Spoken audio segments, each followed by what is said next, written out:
दोस्तों, भारतीय राजनीति की अगर बात की जाए तो यहाँ पे महिला नेत्रियों की संख्या थोड़ी कम है, लेकिन कुछ ऐसी महिला नेत्रियां हुई हैं जिन्होंने भारतीय राजनीति को ही पूरे तरीके से बदल दिया। हम बात करें इंदिरा गांधी की, ममता बनर्जी की, मायावती की, जयललिता की, और ऐसे एक नाम आता है सोनिया गांधी का।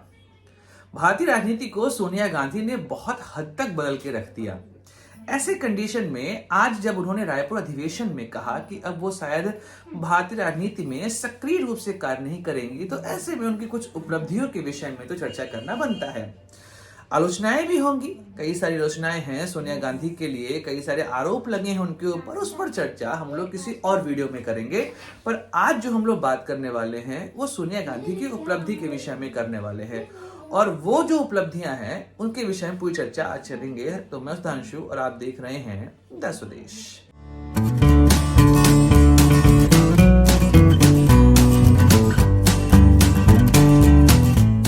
1965 में सोनिया गांधी की मुलाकात होती है राजीव गांधी से, और उसके बाद वो भारत आती हैं और यहाँ पर इंदिरा गांधी को मनाकर उनका विवाह राजीव गांधी से संपन्न होता है। लेकिन सोनिया गांधी कभी नहीं चाहती थी कि राजीव गांधी भारतीय राजनीति में आए, लेकिन आप भी जानते हैं कि होना वही है जो लिखा गया है।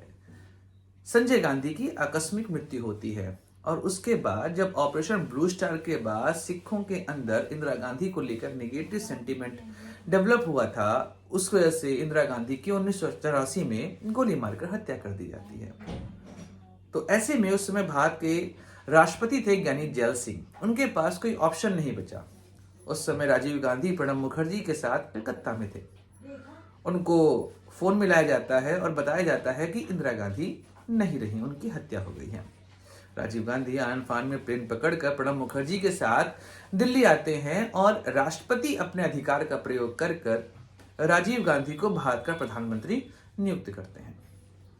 उस समय क्या हो रहा था कि इलेक्शंस होते हैं और राजीव गांधी को ऐसी मेजॉरिटी मिली जो आज तक भारतीय राजनीति में एक रिकॉर्ड है। 400 से अधिक सीट राजीव गांधी ने उस साल कांग्रेस की तरफ से जीती थी और वो भारत के प्रधानमंत्री बनते हैं।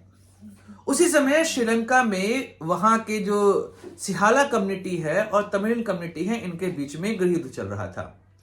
इस गृह युद्ध में राजीव गांधी ने भारत की तरफ से एक पीस कीपिंग फोर्स जो है वो श्रीलंका में भेजी, जाफना में भेजी। ऐसे में एंटी तमिलियन सेंटीमेंट का आरोप लग गया राजीव गांधी के ऊपर।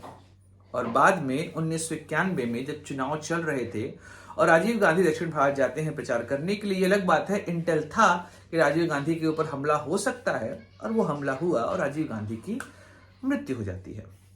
सोनिया गांधी उस समय भारत में ही थी, और उस समय राहुल गांधी और प्रियंका गांधी काफी छोटे हुआ करते थे। कांग्रेस को जनता का समर्थन मिला और कांग्रेस की सरकार बनती है। ऐसे में कई सारे कांग्रेस लीडर जाते हैं सोनिया गांधी के पास और कहते हैं कि आप प्रधानमंत्री के पद को स्वीकार करें, पर सोनिया गांधी राजनीति में आने की इच्छुक थी ही नहीं। तो सोनिया गांधी ने मना कर दिया कि मैं राजनीति में नहीं आऊंगी। ऐसे में पीवी नरसिम्हा राव जो हैं भारत के प्रधानमंत्री बनते हैं, और फिर आपको पता है कि वह कार्यकाल 1991 से 1996 तक चला, और फिर कांग्रेस सरकार जो है वो लौट कर नहीं आती है, और 13 दिनों के लिए बीजेपी की अगुवाई में सरकार बनती है और अटल बिहारी वाजपेयी भारत के प्रधानमंत्री बनते हैं। कुछ और सत्ता का पहिया घूमा, और सीताराम केसरी उस समय कांग्रेस के अध्यक्ष हुआ करते थे। फिर 1996 में एच डी देवगौड़ा, 97 में आई के गुजराल भारत के प्रधानमंत्री बनते हैं। कांग्रेस का समर्थन वहां पर रहता है। फिर इलेक्शंस होते हैं 98 में, और वापस से कांग्रेस नहीं आती। लेकिन उस दौर की बात कुछ ऐसी है कि सीताराम केसरी के ऊपर कई तरह के आरोप लग रहे थे। माधवराव सिंधिया हो, राजेश पायलट हो, शरद पवार हो, ये बहुत ज्यादा आरोप लगा रहे थे सीताराम केसरी के कार्य में कि वो कार्य अच्छा से नहीं कर रहे, इसलिए हम चुनाव हार रहे हैं।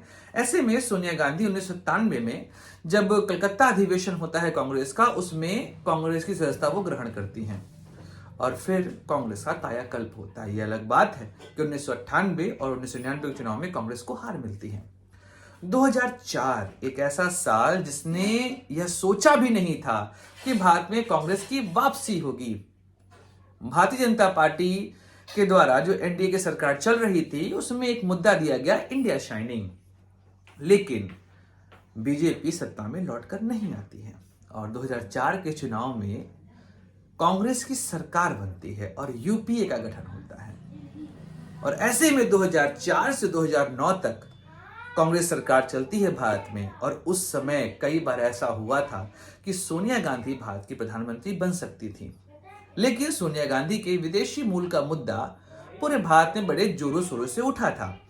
अब ऐसे में जब विदेशी मूल का मुद्दा पूरे भारत में उठा है, ये अलग बात है कि भारतीय संविधान कहीं नहीं कहता, बस वो यह कहता है कि भारत का नागरिक होना चाहिए। और किस तरीके से नागरिक हो इसके विषय में भारतीय संविधान शांत है।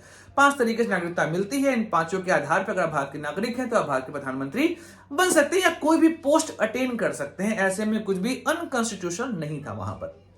लेकिन भारतीय राजनीति है, यहां पर विरोध तो होते हैं। और सोनिया गांधी ने कहा कि मैं भारत के प्रधानमंत्री नहीं बनूंगी। फिर 2009 का समय आता है और वापस से 206 सीटों के साथ कांग्रेस फिर से लौट कर आती है। लेकिन यहां से काला अध्याय शुरू होता है कांग्रेस का। लगातार घोटालों पे घोटाले कांग्रेस सरकार में होने लगे और ऐसे में एक सुप्रीम पीएम की पोस्ट के बारे में भी सोनिया गांधी के बारे में कहा गया। चर्चा करेंगे इसमें किसी और वीडियो में और बात करेंगे कैसे ये पूरा केस हुआ था।